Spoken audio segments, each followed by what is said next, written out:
next worker stitches a sleeve onto the fabric for the banner hardware.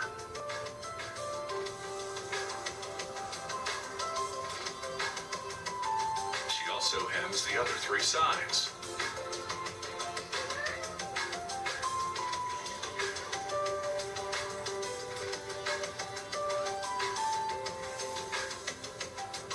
At another station, a machine installs a grommet on the front and a washer on the back to make an eyelet. An employee then inserts a fiberglass rod into the sleeve and threads bungee cord through the eyelet. He inspects the fit and confirms the flag will withstand strong winds. After an average of 3 days, flags are ready to wave on. Now back to the top 5 countdown to Election Day. Number 3, police badges. Police sometimes play an imperceptible, but nonetheless large role during political campaigns. And police badges serve as a powerful symbol of law and order. Held by Secret Service agents while protecting candidates, and officers that keep watch over rallies and even political protests, police badges are a constant force in politics.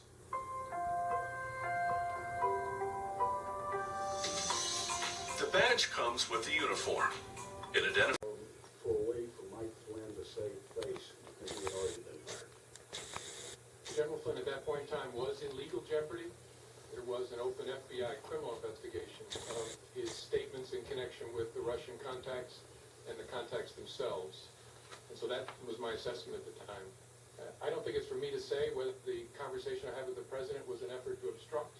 I took it as a very disturbing. Senator Richard Burr, the chairman of the Intelligence Committee, was frustrated with the lack of responsiveness from other witnesses before the Comey testimony. Will he want to hear from Jeff Sessions? What we do know from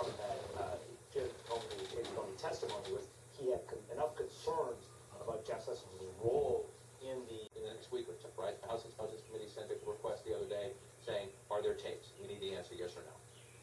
Yeah, I'm not sure what the whole point of this exercise was, of the president wrote out on Twitter that tapes might exist and that the White House refusing to answer that question or not. If I had to put my bet in now, I bet it that this is some crazy the president decided to throw out on Twitter and that there are no actual tapes that exist. But it's interesting that this is playing out at a time where he's basically asking the American public, hey, do you believe me or do you believe James Comey? Now, we know that James Comey understands consequences of lying under oath.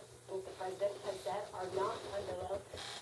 So it'll be very interesting for him to be making a case to the American public that you should trust me, not the former FBI director, while he's throwing all of these other things out there that may or may not be.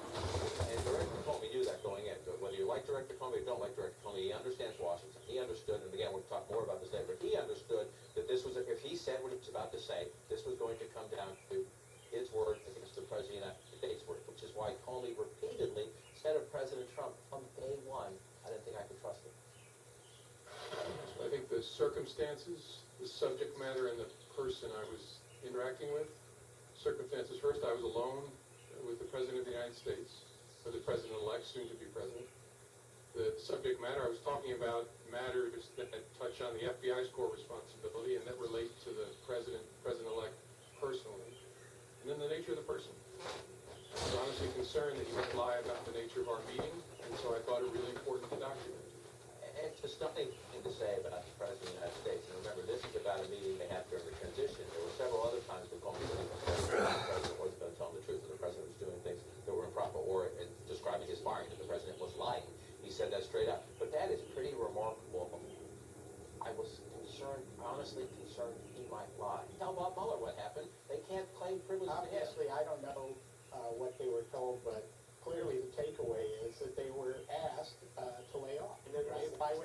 Otherwise, why would you not ask them? He committed to really saying this in a classified session to these members. So even if we don't hear about it, they're going to say it to these members, or they're presumably going to tell Bob Mueller, and maybe there's a pattern of the president asking a number of people to drop Michael Flynn. Pressure is subjective, right? I mean, whether you feel pressure or not, they could probably say that they didn't feel pressure, but as you said, were they asked, and they refused to answer that question. Well, they're going to, at some point, they're going to have to answer it. Much more to talk about. Everybody sit that up next. Yes, the Trump-Comey showdown is a huge drama in its own right, but this isn't just a he said, he said.